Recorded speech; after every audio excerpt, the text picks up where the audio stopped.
শক্তি মন্দিরের সামনে এসে উপস্থিত হয়েছি আমরা ক্রমশ মণ্ডপের ভেতরের দিকে প্রবেশ করব।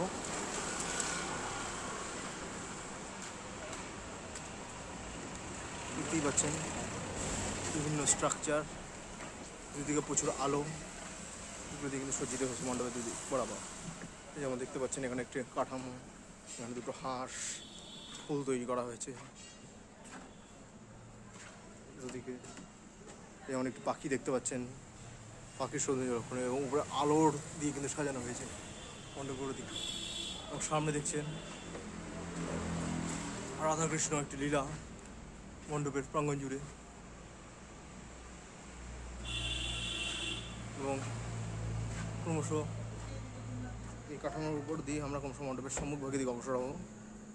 এই দেখতেই পাচ্ছেন নিচে আলপনা অঙ্কন করা হয়েছে, দুদিকে দুটো হরিণ প্যাঁচা অঙ্কন করা হয়েছে। ক্রমশ আমরা ভেতরের দিকে প্রবেশ করলাম। এই দেখতে পাচ্ছেন বহু প্রদীপ দিয়ে সাজানো হয়েছে।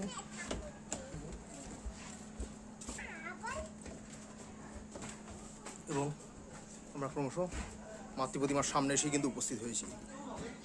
এবং উপরে দড়ির ব্যবহার লক্ষণীয় কিন্তু এই দেখতে পাচ্ছেন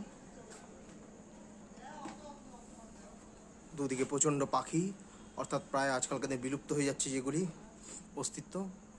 এবং উপরের সৌন্দর্যটাও চোখে পড়ার মতো, এবং মাঝে দেবী এই সমস্ত প্রাণী সম্পদের মাঝেই কিন্তু বিরাজ করেছে।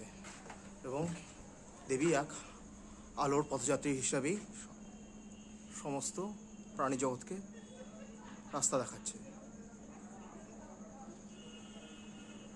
এভাবেই কিন্তু সমগ্র মণ্ডপটা সজ্জিত হয়েছে।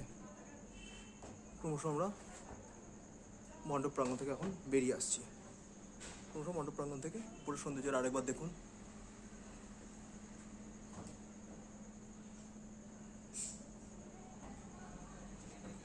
মণ্ডপ প্রাঙ্গণ থেকে ক্রমশ আমরা বেরিয়ে আসছি।